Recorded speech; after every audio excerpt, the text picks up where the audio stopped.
non, dès que tu l'as coupé, là tu mets de la colle, et après ça pourrait aller sur l'eau. Ah coucou. Je suis super heureux de vous retrouver pour ce 5e épisode de Fasciné, et comme à l'accoutumée, je vais tenter de vous présenter un top 3 décrescendo des supposés meilleurs films qui s'inviteront mercredi prochain dans vos salles. Donc le 18 février. Au programme d'aujourd'hui, un mec qui s'est tiré, un James Bond 2.0 et Spontex se fait la belle, serpillière, mandoline et klaxon. Bienvenue dans Fasciné.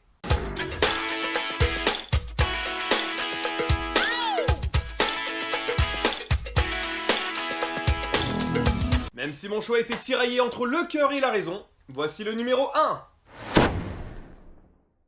Tu t'es déjà demandé à quoi ressemblerait un cross entre Brothers et des mineurs? On tient peut-être quelque chose.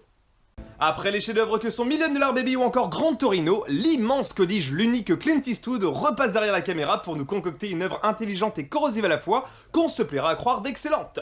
Après Jersey Boys, il s'attaque une nouvelle fois à un biopic qui cette fois-ci retracera un segment de vie d'un sniper surexpérimenté ayant appartenu à la Navy. Le film mettra en scène la belle Sienna Miller et le brillant Bradley Cooper révélé par la trilogie des The Hangover et qui a récemment prêté sa voix à un gardien de la galaxie.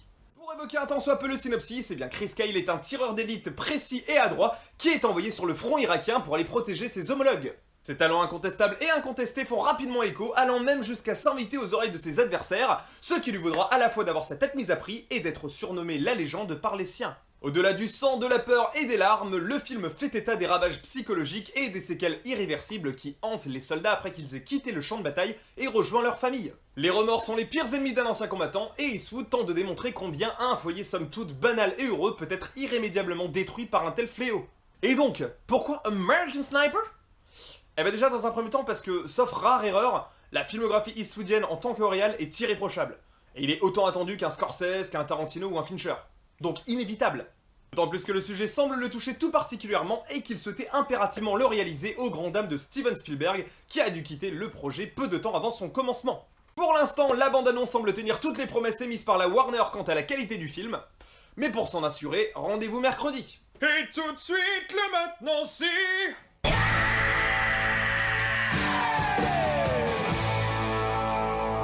Savez-vous que pour ce film, Bradley Cooper est nominé pour la 3e fois consécutive à la cérémonie des Oscars? En 2013 pour Happiness Therapy, en 2014 pour American Hustle?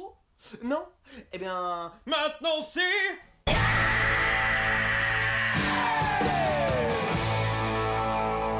Et sans plus attendre, place au numéro 2. Tu t'es pris une grosse claque devant qui casse, mais tu es déçu par un second volet plus mou et moins incisif? Pas de panique, on rectifie le tir. Après un retard de près de 3 mois, Kingsman débarque enfin sur nos écrans mercredi prochain. Son réalisateur, producteur et scénariste Matthew Vaughn nous signe ici sa 3e adaptation de comics après Kick-Ass premier du nom et X-Men First Class. Ce dernier a réuni autour de lui un casting d'exception capable d'endosser des rôles aussi charismatiques les uns que les autres, ce qui nous donne Samuel L. Jackson, Colin Firth, Mark Strong ou encore Michael Caine. Rien que ça.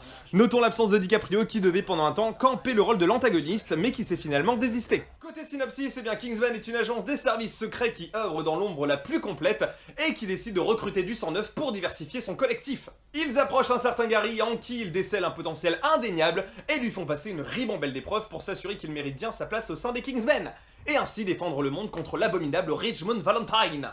Ce qui est très appréciable dans ce registre et qui m'a toujours plu dans le cinéma de Vaughn, c'est clairement son anticonformisme. Toujours vouloir briser les codes pour s'émanciper de ses pairs et nous livrer des œuvres à part entière, exactement comme il a pu le faire avec les 2 Kick-Ass ou encore les Your Cake. Il y a fort à parier au vu des premières images et surtout des critiques outre-Atlantique que le film sera une réussite, puisqu'il a déjà collecté plus de 80% d'avis positifs sur Rotten Tomatoes et a une moyenne de 8,2 sur IMDb.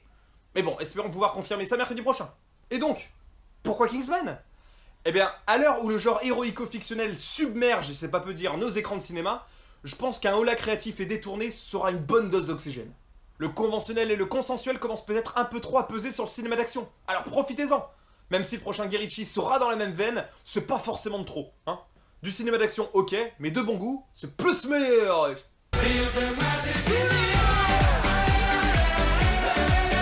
Le maintenant si.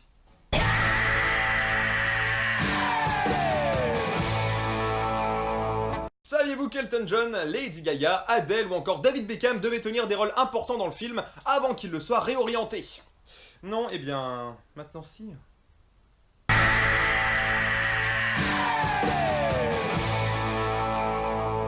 Hop, finissons avec la 3e marche de notre podium, le numéro 3. Tu t'es toujours demandé à quoi ressembleraient Patrick, Bob et Gary en images de synthèse? Eh bien tes prières sont à présent exaucées. Créé en 1999 sur la chaîne Nickelodeon, une filiale de MTV, Bob l'éponge de SpongeBob dans sa version originale débarque pour la seconde fois dans le Salles Obscures et succède ainsi au premier volet sorti en 2004. Au grand dam de ses créateurs et de ses fans, le premier film n'a pas rencontré le succès critique escompté et son score au box-office en était le parfait reflet. Mais revenons à des choses positives puisque cette suite s'annonce plus que prometteuse. Après sa première semaine d'exploitation, Bob a déjà détrôné American Sniper et surtout foudroyé Jupiter Ascending, s'offrant de surcroît une note très encourageante sur Rotten Tomatoes. Mais qu'est-ce que les scénaristes ont-ils bien pu imaginer pour cet épisode grand format? Eh bien c'est tout simple, sortons-les de l'océan! Vous n'êtes pas sans savoir si vous regardez régulièrement le dessin animé que la recette du pâté de crabe est un élément essentiel à l'intrigue principale. Eh bien 16 ans plus tard, la formule a disparu, forçant Bob et ses potes à sortir hors de l'eau, à pénétrer notre monde et à se transformer en super-héros. Il n'y a aucune raison pour que le film ne se respecte pas et soit bâclé uniquement pour faire du chiffre, parce que le préjudice peut être beaucoup plus important que pour une fiction lambda. Et oui, parce que ayant une fanbase aussi importante soit-elle et subi un premier échec cuisant, ils peuvent pas se permettre de louper le coche une seconde fois. Une adaptation cinématographique est une occasion rare qui permet de multiplier les adeptes et surtout pas les diviser. Et donc, pourquoi Bob l'éponge 2? Eh ben déjà évidemment parce que ça nous promet des gags plutôt cocasses qui feront de cet épisode la Madeleine de Proust d'une série animée qui restera mythique et le symbole de toute une génération qui s'en souviendra encore et encore. Et encore.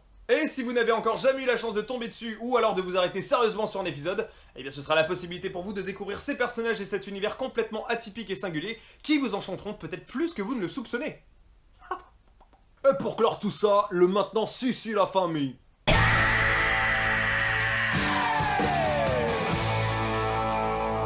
Saviez-vous que Cyprien, Natou ou encore Squeezie doublent des mouettes dans la version française? Oui, eh ben tant pis.